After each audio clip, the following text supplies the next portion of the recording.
So I think everyone wants to live a little bit longer. I will guarantee at the end of this video, you are going to know how to extend your life. And I'll put a guarantee on that to the point where I'll even give your money back if you don't live longer. So if we want to figure out how to extend one's life, we need to compare that to something else. You can never figure something out or understand something if it's just like one thing. Like, for example, if I said, is the number 100 good or bad, right? It has to be related to something. For example, if your blood sugars are 100, is that good or bad? Well, normally it should be like 80, okay, or maybe even a little bit less. So 100 is not that great. Okay, what about temperature?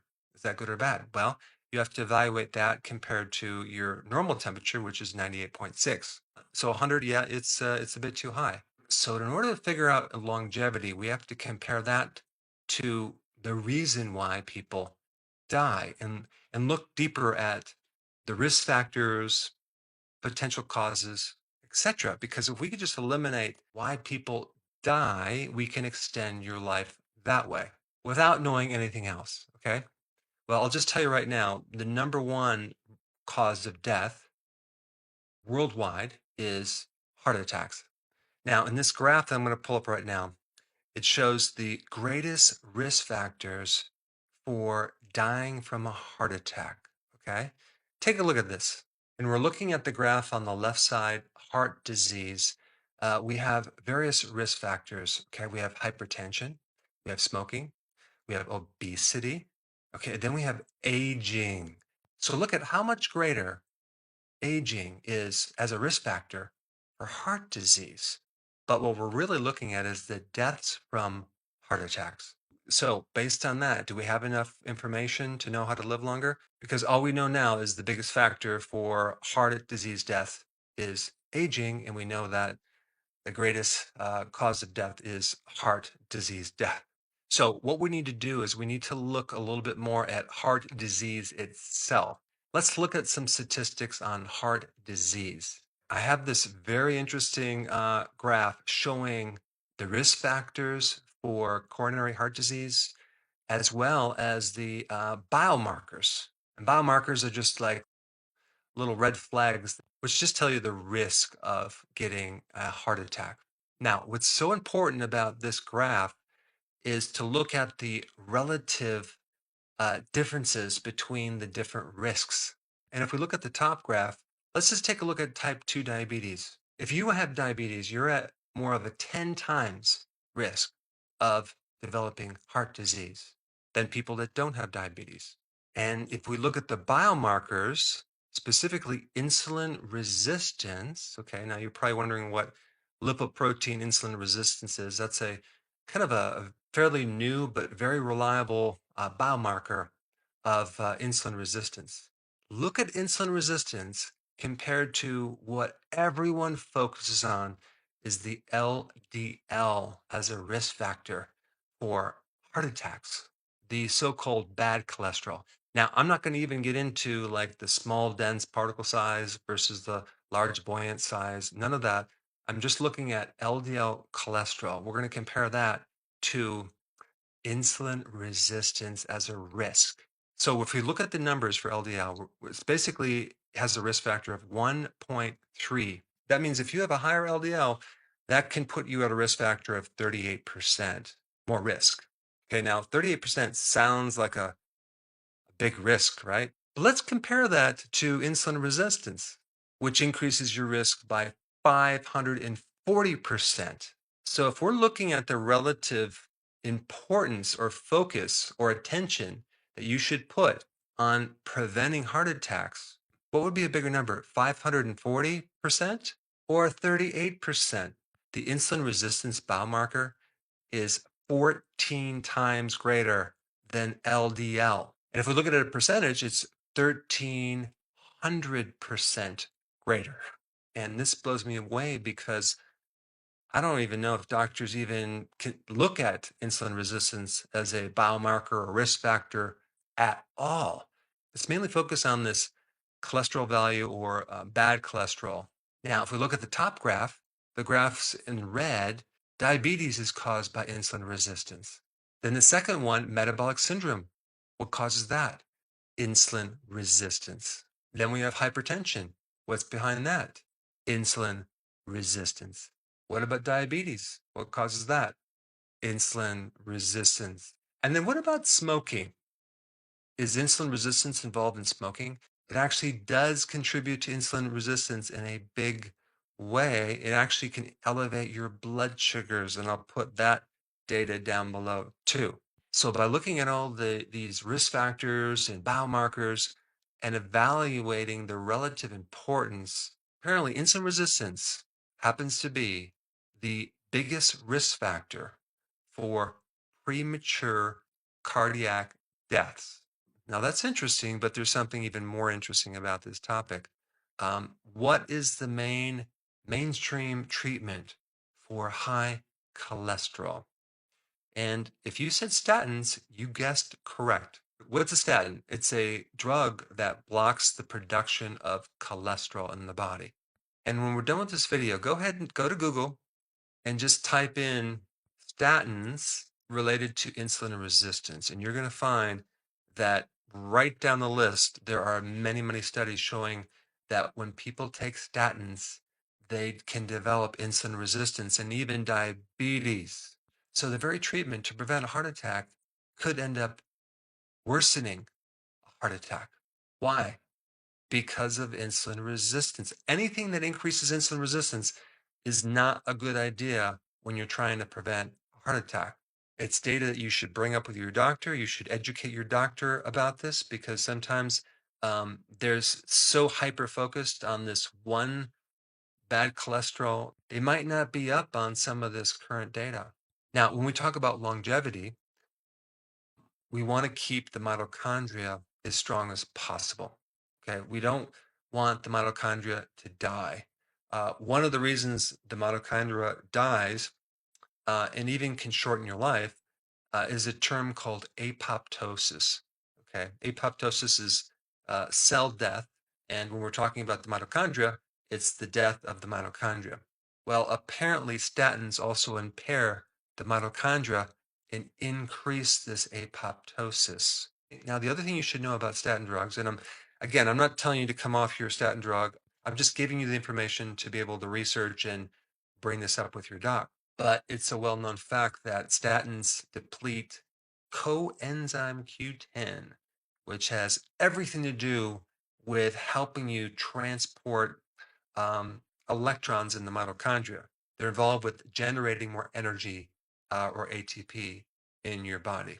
And when someone takes a statin and they become depleted of coenzyme Q10, they can develop a lot of they're called statin-induced myopathies, which is muscle diseases like weakness of the muscle, atrophy of the muscle pain, muscle cramping, and other problems with the muscle.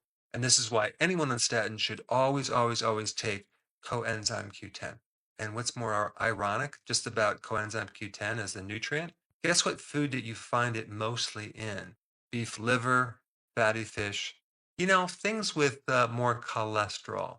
Now, let's just talk about this cholesterol thing a little bit because I think that um, people are really afraid of cholesterol. And of course, they want to keep their cholesterol low so they can live longer. However, there's some data that you need to know about cholesterol. And if this surprises you, I'm going to put the link down below so you can thoroughly study this. This is not a weak study, it's a very strong study, which basically links LDL cholesterol to inversely affecting mortality. That means when your LDL is low, you don't live as long as if the LDL is higher. When LDL is higher, this can extend your lifespan. This is probably new information for you. That's why you should get the information for yourself down below. Now, why would this be true, especially as someone ages? Because cholesterol is involved not just in nerve transmission, not just in the production of vitamin D, not just in the production of bile to help you extract and absorb vitamin A, D, E, K1 and K2, but it's also involved in making hormones, especially testosterone, especially estrogen, and cortisol, the hormone that we need to counter stress and get rid of inflammation. And the more inflammation you have, the more even infection that you might have, you may find your cholesterol going up to help you heal that tissue or provide raw material for your body to work better.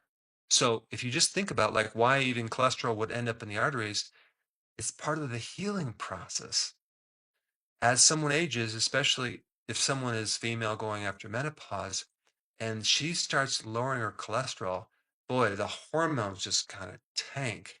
So cholesterol is really needed in all of the sex hormones and also cortisol and other hormones as well. Not to mention, you need cholesterol in all of your cell membranes. The great majority of your cholesterol is actually made by your own cells for a reason. And so when we start cutting down the production of cholesterol, it comes with side effects. And one of the big side effects with statins is increasing more insulin resistance, the biggest risk factor for heart disease.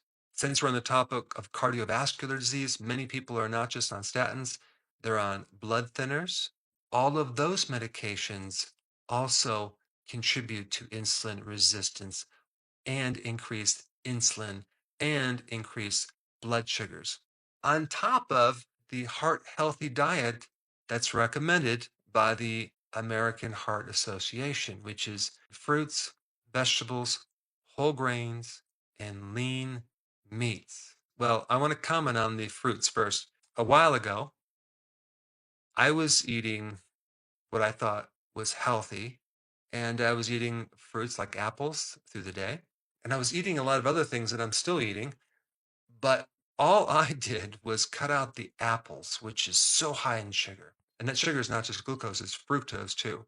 After I cut these apples out, I went from my face being round to more slender. I went from a weight that was 211 pounds to a weight that's 185 pounds. And that's what I weigh now. I'm 6'2".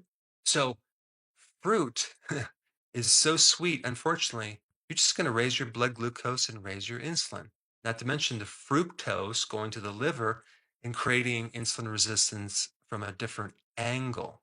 All right, what about lean proteins, right? Lean meats. Well, guess what? There's something called the insulin index, and the proteins that are more lean, like even whey protein, which is completely just protein and no fat at all, are the highest on the insulin index. That means they trigger insulin the most. And the proteins that are the fattiest trigger insulin the least. This is why if you're going to eat an egg, you eat the whole egg, not the egg white. This is why when you eat chicken, you want the skin on it. This is why when you eat meat, you don't want to buy the leanest meat. So it can protect you against this insulin problem, just as fiber can protect you against carbohydrates. So if you were to eat like a carrot, for example, you have a lot of fiber in there that protects you against that sugar.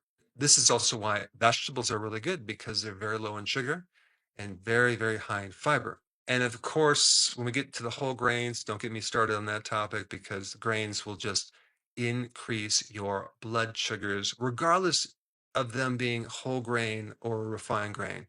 And very, very unfortunately, they're even now putting children on statin drugs with no long-term safety studies. It's tragic. So insulin resistance is the most important risk factor for heart disease. And if you want to live longer, all you have to do is improve insulin resistance. Make your insulin more sensitive, less resistant, stabilize your blood sugars. That is the most important action out of anything you can do. So how do you do it? The biggest way is to start going low carb. That is called the ketogenic diet. Then you implement intermittent fasting, cut out the snacks, go to 2 carbs a day. Number 3, don't try to go lean with your proteins. Don't try to lower your cholesterol. Don't be afraid of cholesterol. in your natural foods like eggs, meat, cheese, things like that. Remember, as you age, that LDL is inversely proportion to mortality. So the people with really low LDL don't live as long. And you need this cholesterol as raw material to build your hormones and heal the body, especially when you're sick and especially as you age. Now, as far as the vegetables go, of course, you need to include that in the diet. It's going to be loaded with potassium and magnesium, two key minerals that can help this insulin resistance problem, as well as the fiber in those vegetables feeding the microbes to make what's called small chain fatty acids that indirectly improve your blood sugars and insulin resistance. Exercise as an action can greatly improve insulin resistance. So, the combination of all these things I just mentioned will guarantee that you definitely live longer, or I will give you your money back. Oh, that's right. This information was free. So, please pass this information on, share it to a loved one. And for those of you that are new to my channel and you don't know where to start, I put that video up right here. Check it out.